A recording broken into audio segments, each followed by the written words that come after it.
any kind of thing that can be digitized, and it synthesizes it, and then it uses the prompt that you give it to try to generate something new.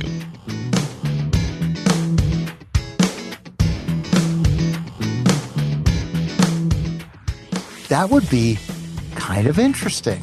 I think it's kind of horrifying.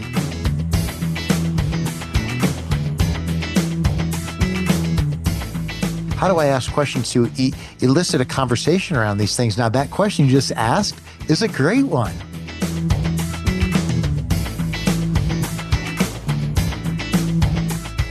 I guess the easiest way, and the people at Google will be horrified to hear me say this. Welcome to the Stubbornly Young podcast for people in their 50s, 60s, and beyond who want to remain engaged in the world and relevant to the younger people in their lives. I'm Dave Tabor. In Stubbornly Young, I'm exploring the notion of middle age in a way that's exciting and purposeful for me. This podcast essentially shares my journey, including all its curiosities, with you.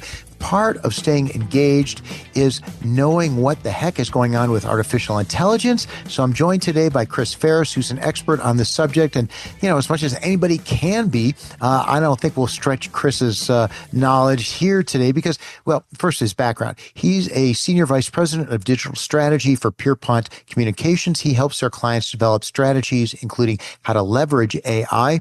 He's also a lecturer in management on digital marketing at Rice University. The purpose of this episode of Stubbornly Young is that you and I can get an updated understanding of AI in the world today, perhaps in a few years, and even maybe way out into the future. So, Chris, thanks for helping me on my journey and for being on Stubbornly Young.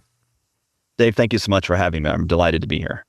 I'm glad you could be. And by the way, I have started using AI more and more. In fact, that was my 2025 sort of one of my goals for the year is to use AI productively to really get a sense for it. And I happen to like Copilot. I know other people like different ones, but that's the Microsoft one.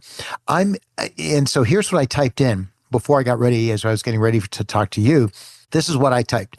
I'm interviewing an expert on AI for an adult audience aged 50 to 70, so they can have a practical and useful understanding of AI, so they can engage in conversations about AI with the younger people in their lives. What questions should I ask the expert? So some of the questions in this outline, Chris, came from Copilot's response. That's very meta of you, Dave. I like it. But it's so funny. The answers always start with, wow, that sounds like a great blah, blah, blah. So they're very encouraging as well. So let's start though, a few basics about AI. And I don't want to get too basic, but anyway, give us a quick brief, sort of setting the stage of where we are, a couple of minutes. Sure. Thanks. Before I get into that, I admire you for tackling this on your podcast. So I'm 56 and I plan to retire in about 9 years, 10 years. My wife and I both are, luckily in a good position where we can retire in our mid-60s. So if I didn't ever want to learn anything about AI, I'd probably be okay. I could probably get through the rest of my career without knowing one thing about AI. But that's not how I'm wired. I've been interested in computers and technology. I grew up in Silicon Valley. I've worked in technology in the digital space since the 1990s. So I'm more wired for this, but I admire other folks in our age bracket who want to learn more. So I'm delighted to help maybe give them a little bit of insight into how this all works. I think that's a good way to level. I mean, really no one, in their 50s, 60s, I mean, probably in their 50s, if you're still working, you probably need to know what's going on. But for those in the audience, like you could live without it, but how much fun would that be? So exactly. Catch us up, kind of give us the landscape before we dive into deeper questions. Sure. So here's how I like to explain AI. Anybody who has a computer or a smartphone has experienced what I call predictive AI. So when you're typing a text on your phone, it will frequently suggest the next word, right? Yeah. Or if you're typing an email, if you have your computer set up that way, it'll often suggest the next word. Or if you go to Netflix and you're scrolling through the Netflix interface, it will recommend the next movie that it thinks you should watch.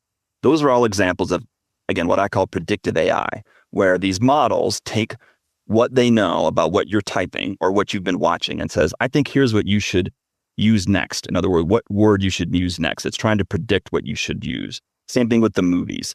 It's saying, I think I'm predicting that you're going to want to watch this movie next based on what you've watched, based on what other people like you have watched. And that's a very familiar form of AI. What that predictive AI doesn't do is it doesn't generate anything new. It is suggesting, it's predicting the next word, but it's not writing it for you, right? It's sort of saying, here's the next word you could use. Here's the next movie you could watch. So it's not generating anything new. And so when we talk about AI today, what really we're talking about is what's called generative AI, because these are AI models that take a bunch of data, and that can be text, numbers, documents, images, videos, any kind of thing that can be digitized. And it synthesizes it, and then it uses the prompt that you give it to try to generate something new. So every result that you get from it, any kind of AI model, any kind of generative AI model, is going to be something new based on your prompts. Now, the quality of what you get has a lot of different factors, and we can dive into that. But it's generating something new, something that didn't exist 30 seconds ago before you gave it the prompt. That's a good way to put it. So, and ultimately the difference between, AI, certainly generative AI, which you've explained is creating something new, and what seemed to be in the discussions around AI, which to me almost seemed like just computers, massive computers generating a lot of data fast, options, flowcharts, essentially decision trees, which don't really create something new. They're really synthesizing something that's already happened. Is that accurate? Yeah, I'm not a computer programmer. I'm not an AI programmer, but everything I read and understand says that what you said is correct. Like what we think of as regular AI is what you described. It's like a decision tree. If this, then that. So it says, if this person has typed these 10 words previously, then it's probably going to be this word. So now here's my next question, Dave. How often does it get it right when it's predicting your next word when you're typing text? Yeah. Increasingly so. I think, predictive typing 2 years ago gave me crap, and now it's actually coming close to what I want. But it's not perfect, correct? No, correct. Right. And the movies that Netflix recommends to you, not always perfect either, right? No, but I have a pet peeve about Netflix. They don't even tell you what people want. They just give you a thumbs up or thumbs down, which is my suspicion that they just want you to absorb any content they have. But anyway, that's a separate side. But they are using AI, right, to predict. Well, no, now I'm getting down the wrong tree, right? Yeah, that's predictive AI. But what Netflix isn't doing is that it's not taking the previous things that you liked in Netflix. It's not saying, oh, Dave, then the last month you watched these 5 movies and you watched them all the way through and you gave them thumbs up. It doesn't generate a new movie for you. Yeah. That would be generative AI. Correct. Now, I think maybe not next year, maybe not in 5 years, but at some point, I think that is going to that's something that could start happening, is that a lot of these places that we rely on for movies, music, even things that we like to read, they're going to start trying to, and I don't think this is a good thing necessarily, but these generative AI tools could start generating things that you would like based on what you've watched before, and it would generate new content. That's so interesting. So if I like a certain storyline with a certain kind of ending and a certain kind of character, at some point, I'll be willing to pay, or maybe it's part of my subscription, but to have content that is exactly what I want to watch. That would be kind of interesting. I think it's kind of horrifying. I love movies. I love reading books. I'm a big music fan. And I worry that when I'm listening to Spotify, for example, I listen to music all the time on Spotify, that it's going to start giving me auto or AI generated music. And I don't want that. I want human generated music. Now, but would you know the difference? See, that's the thing. And that's the big question is, if you knew something was generated by an AI, would that change how you felt about it? I don't know. But to your point, if you said, wow, that's a great song. I like the lyrics. The chorus is good. I like the melody. I tapped my foot to it. And then if you found out it was AI generated, would it change how you felt? I think it probably would, but maybe not in 20 years. Maybe not for our kids, but maybe for me, maybe for you. That's an interest. That question you just posed, if you knew something you love was generated by AI, would you change your perception? That would be, because one of the questions I was going to ask you later is like, how do we ask questions to engage maybe in my case, my sons are 28 and 31. How do I ask questions to elicit a conversation around these things? Now, that question you just asked is a great one. Mm-hmm. Good. I'm glad you Yeah. like that. I think All about right. these Now, things a lot. yes. So, all right. So, backing up a little, like, what are some common misconceptions about AI? That, gosh, that's a good question. Some misconceptions about AI. That it has agency. So we can talk about this more later, but there are the next wave in AI are called AI agents. And some people have been claiming that these are autonomous, meaning they can operate on their own. And of course, that makes people think of Skynet and Terminator, movies that we remember from the 80s and 90s. I don't, again, not a programmer, not an AI expert.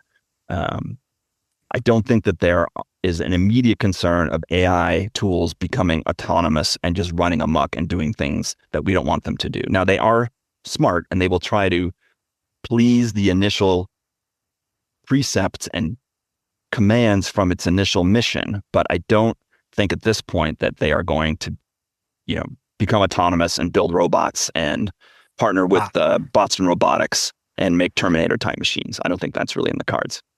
Well, ever is a long time. So I don't know. All right, let's get down to some more practical, like today kinds of stuff. And then we may think some more about futuristically. But like, how is AI currently being used in everyday technology that listeners might interact with? Things like smartphones, smart home devices, even their own healthcare. What are some things that are happening now that are AI, not predictive, but actual, maybe generative AI that we're using now? Sure. Well, so there's two ways. I want to make a distinction between the two kinds of AI. So there's generative AI, which we've been talking about a lot, which is like you used Copilot to give you questions, right? And lots of knowledge workers should be using AI to make them more efficient, more creative at their job. So I think there's a lot of examples of knowledge workers using AI, just like you did. I wanted a little help with brainstorming the questions for this interview I'm doing later today. Yeah.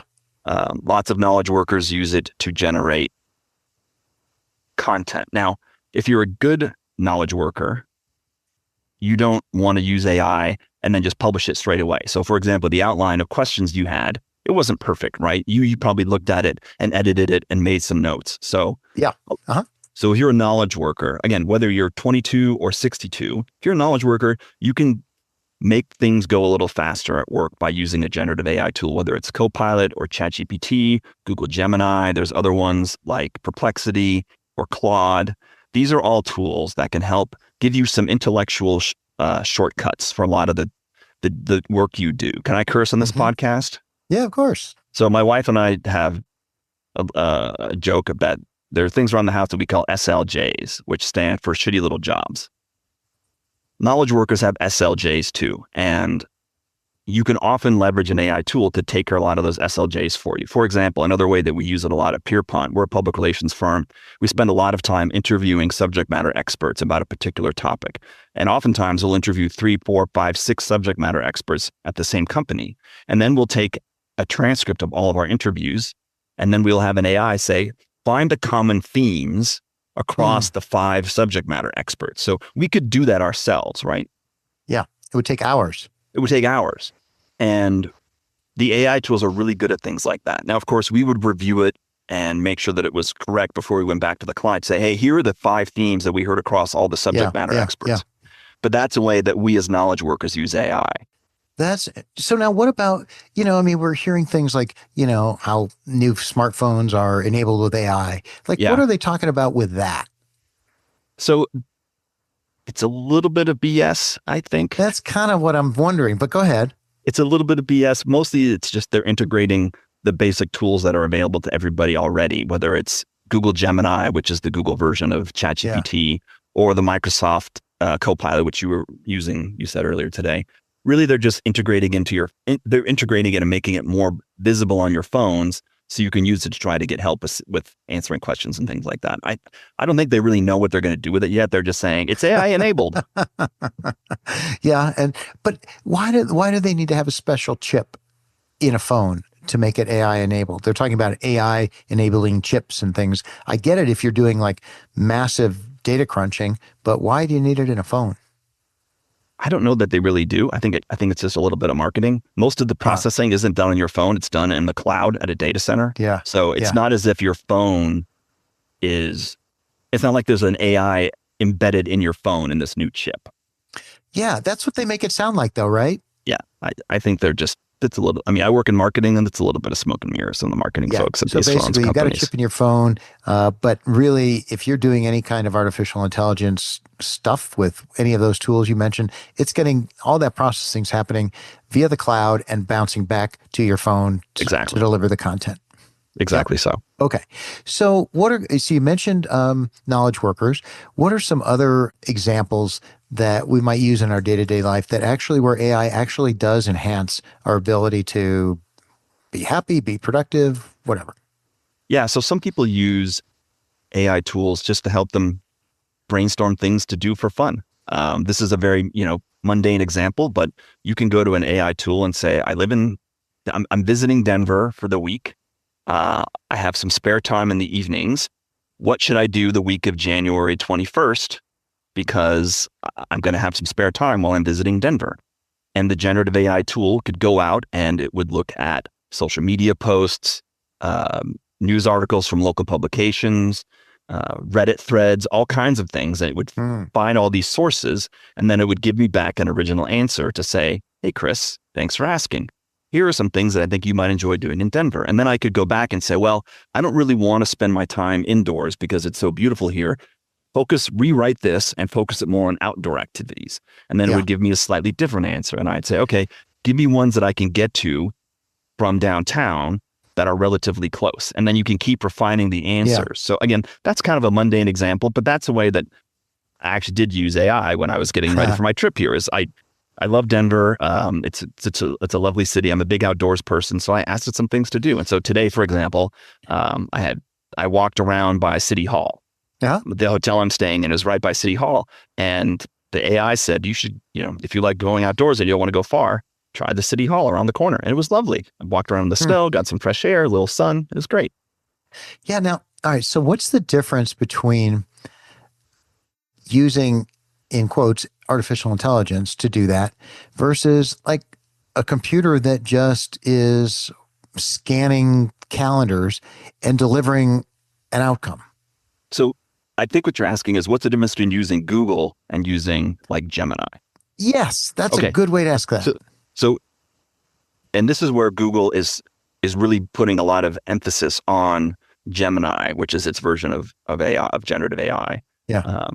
Because Google has become, in my view, polluted with too many other things. So if I were just to ask, what are some things to do outside, a similar query in Google, what are some things to do outside in Denver in January if the weather's nice in January, if I'm visiting? It would not give me an answer. It would give me a bunch of links. And it would give me a bunch of links to probably TripAdvisor, maybe a Denver publication that gave me a list of things to do, maybe something from Patagonia Magazine, who had published an article about Denver a couple of years ago.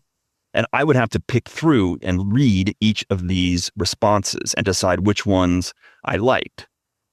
The difference is that what generative AI will do is it will take not just those three sources that I just mentioned, but probably 10, 20, 30, maybe 50, I don't even know.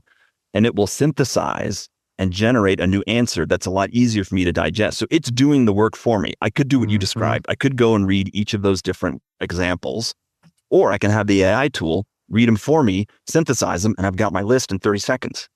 It's kind of like going to a trusted advisor for advice rather than somebody saying, well, here are your 12 options. It's like, here's what I think you should do. Yeah, I characterize generative AI as like a pretty smart but very forgetful intern. Okay. Actually, my results have been stronger than that. Okay. Like these questions, not all of them, but some like, oh, I should have thought of that. I'm glad, Gemini suggested it. Like, yeah, I've had smart interns before, but I think Gemini's smarter personally. And it's getting smarter. It's getting smarter all the time. Yeah. Okay. So those are some personal things. In business, we keep hearing how AI is going to, sort of change the way companies operate. Everybody, that there's new medical research that's going to happen. What are a couple more specific examples that are sort of high level, but that are really kind of indicative that this is going to change our world? Okay. So I'm going to give one more generative AI example, and I'm going to give you two what are called agentic AI examples. Okay. So a regular generative AI example is computer programming. So I know how to program a little bit, but I'm not a programmer. But everything I've read and everybody I've talked to says that these generative AI tools are super good at programming and they're getting better all the time. And it's not going to put programmers out of a job, but it's going to, let me rephrase that. It's not going to put every programmer out of a job, but slow, mediocre programmers should be very worried because these generative AI tools can do a lot of the programming for them. Yep. And so if you are a programmer, I would be very worried about my job, unless you're an excellent programmer, because you still need to evaluate the quality of the programming that's done and be able to fix any bugs. But again, everything I've understood is that these generative AI tools are going to make computer programming very, very different very quickly. Oh, I was talking to a friend's son who's wrapping up his PhD stuff on, he's looking for black holes and using math to do it. And just for fun, I went to ChatGPT and said, what's something you would solve with code? And he told me, and we put it in, and he looked at the code, he goes, that's pretty good.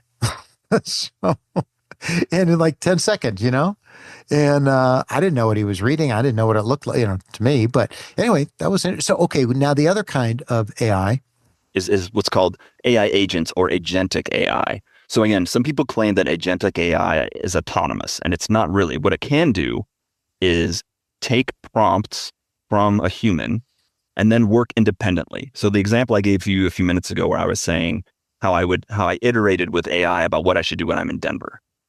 And agentic AI, once you give it the prompt, it will go and find the answers, evaluate the answers, redo its analysis, look for more data, and keep doing it on its own. So it's quasi-autonomous, but it needs a prompt from a human. So these AI agents are able to work independently to make decisions and then come back to the human user with an output.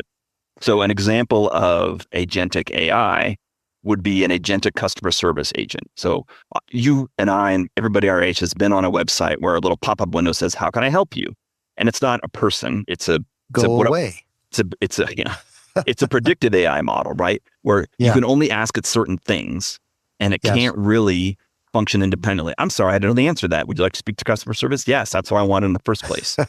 But if companies can figure out how to leverage AI agents, because they'll be able to act independently. And if you give it a response that says, "That's not what I'm asking for," it will be able to better figure out what you want and iterate and give you answers without having to go back to a human to check what it's doing.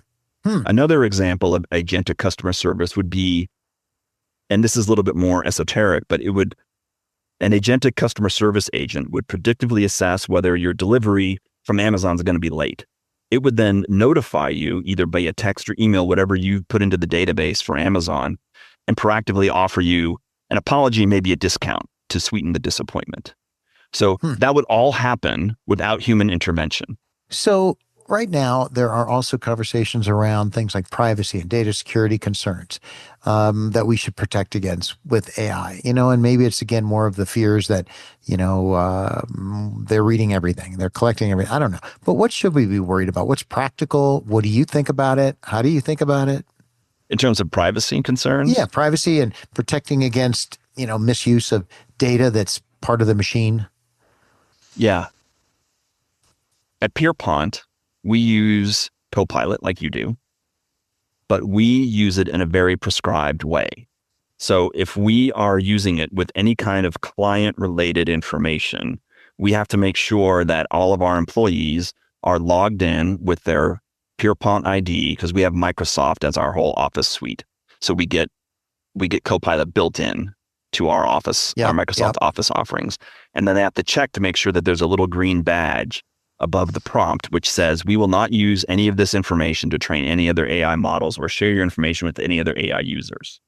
Now, we're still giving the AI, in this case, Microsoft company, a bunch of data, but it's in their best interest to protect it because that's something that they can use to train their model. They don't want it to get out anywhere.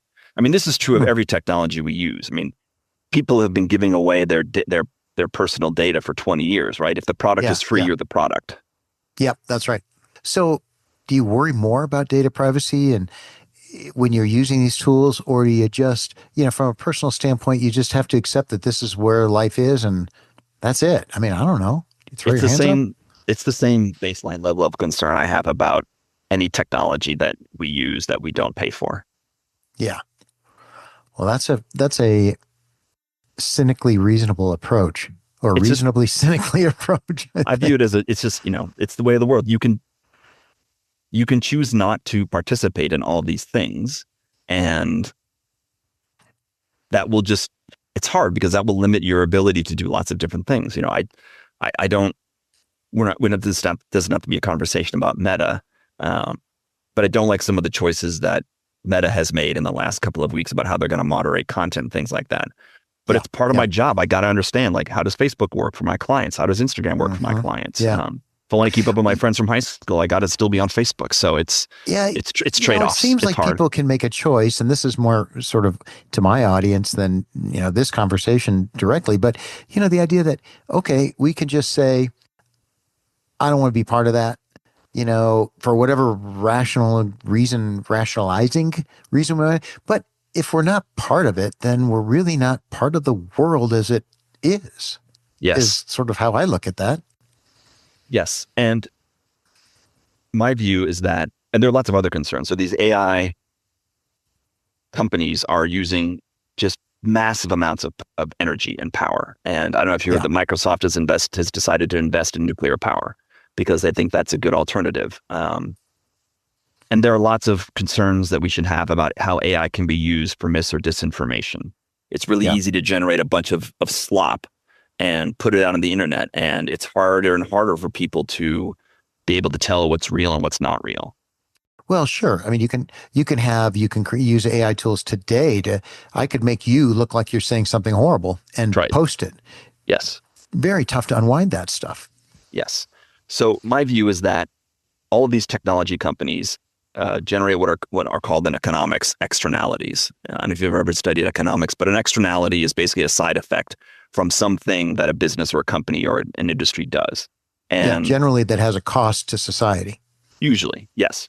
And for most of the 20th century, there was sort of this push-pull between industry and government, of government trying to allow industry to grow, to thrive, to make America a successful, powerful economy, while safeguarding against some of the more nefarious or pernicious or dangerous externalities.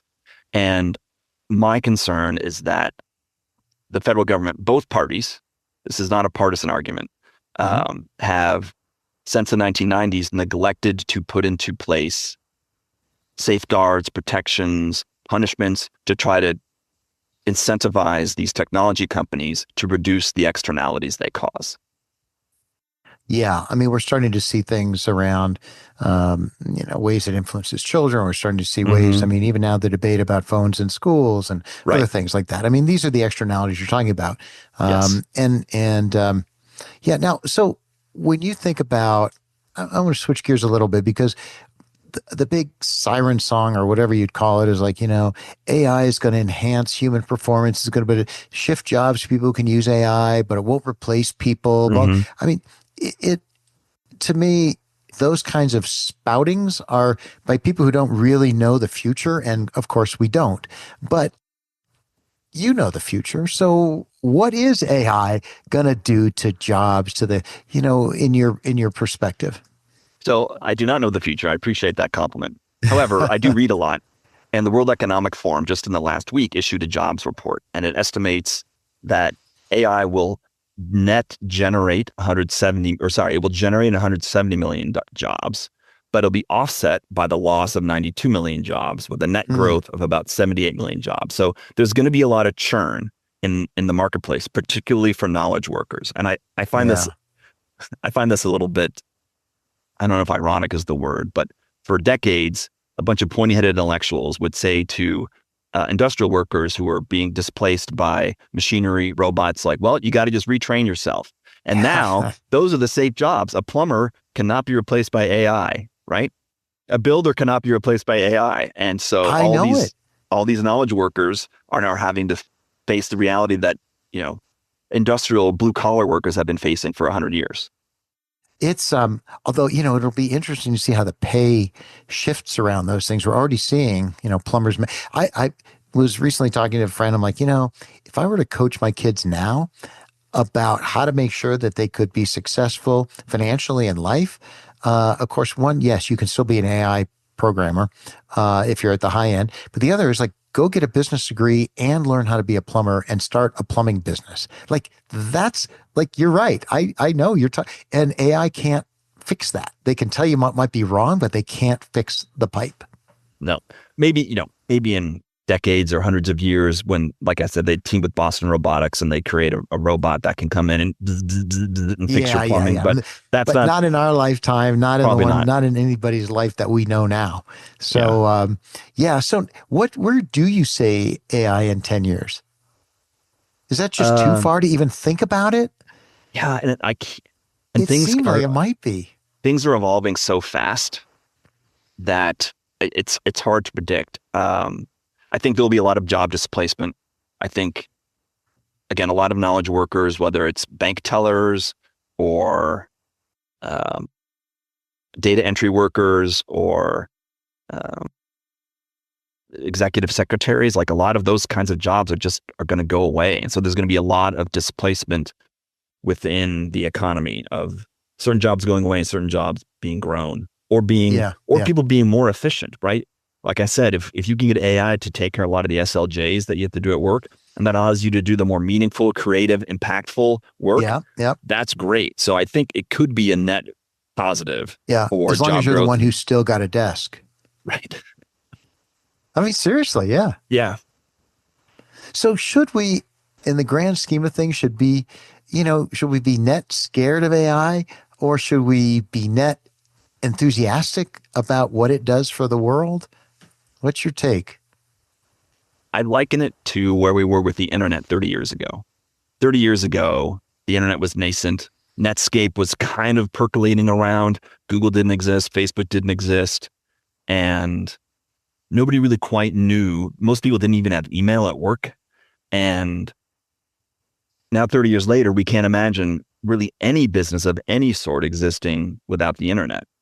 And I think that we'll be in the same place in maybe not 10 years, but 30 years, where there will be there'll be very few businesses or industries that are untouched by AI. And so we got to figure it out. And the sooner you as an individual or as a business can figure it out, the better position you're going to be in long term. Yeah. Yeah. Now, if you wanted to, we touched on this a little earlier, if you wanted to have a substantive conversation with my adult sons about AI, or, how would you approach the conversation? You mentioned we had one question earlier, but how would you approach it? Because they see it through a different lens. Yeah. So my kids are a little bit younger than yours. My son's 18. He's a freshman in college, and my daughter just graduated from college. And I've talked to them both about AI. Yeah. Yeah. So my son, I've asked him how he uses AI and whether his professors talk to him about it. And he said, no, they don't really talk about it that much. And I said, well, John, you need to know how to use it, but use it ethically within the allowed parameters of your university, because universities do have AI policies, at least most of them do. So I've told them you need to figure out how to use it, and whether you're not to become an AI programmer, just to make yourself better. I said, for example, when you're studying something for one of your classes, I would advise you to use AI to give you a study guide. Create a study guide for yourself. And he said, oh, Dad, I've already done that. And I said, oh, great. That's my son. Cool. Yeah. So, and for my daughter, she graduated in 2024, right as AI was really starting to become important. Yeah. And she had a very different take. She said, well, I don't want to use AI because I'm worried that the more people use AI, the more people are going to lose their jobs. And I said, sweetie, that's so sweet. And I love that you are so empathetic and you want to help people. But as my daughter, I want you to know how to use AI for your job. And people are going to lose their jobs whether you use AI or not, sweetie. And so I advised her to learn how to use AI for her job. She wants to be a therapist when she grows up, or when she gets out of graduate school. Yeah. And like a human therapist, like a psychology type. Yes, yeah. Exactly. So I said, you can use AI to take care of all the things that you don't want to have to do so that you can spend more time thinking about your patients, talking to your patients. So use it as a way to give you more time to do the things that are the most important and impactful to you and your patients. And that resonated with her a little bit. That's cool. Last question, last thing I want to talk about is like, okay, for somebody who's listening who hasn't been playing around with AI, I mean, how would you frame or put in context, like how to start? Like what kind of a topic, like for example, what kind of problem could somebody want to, I don't even know how to ask this. What might they ask themselves to explore ways to find opportunities to use these tools? I guess the easiest way, and the people at Google will be horrified to hear me say this, but if there is a query that you would typically enter into just the regular Google search, try it in an AI model. See if you like the kinds of answers you get better. Now, if you just want to know what time it is, or if you want to know what time it is in Italy, just use Google for that. But if you want to know about what are some of the things that I could do on a trip to Italy and Rome during this time of year, and do a little compare and contrast, try it in Google, try in maybe in Gemini, and see what you like. So think of things that you typically use Google for and try one of the AI models and see if you like the results better. That's a great way to frame it up. A really great way to frame it up. And I'm going to try that. So I think that's a great note to end on, and really appreciate it, Chris. That's it for episode 18 of the Stubbornly Young podcast for people in their 50s, 60s, and beyond who want to remain engaged in the world and relevant to the younger people in their lives. Chris, really glad you joined me. Thanks for the conversation. Chris, this is Chris Ferris. Really appreciate it. Dave, it was really a pleasure speaking to you. I enjoyed the conversation, and I look forward to talking with you again sometime. Good. Hey, and I'm Dave Tabor. If you've got friends and family who are stubbornly young, please recommend that they give it a listen. And if you've got ideas for episodes and content, let me know at dave@stubbornlyyoung.com. Glad you've joined me on this journey.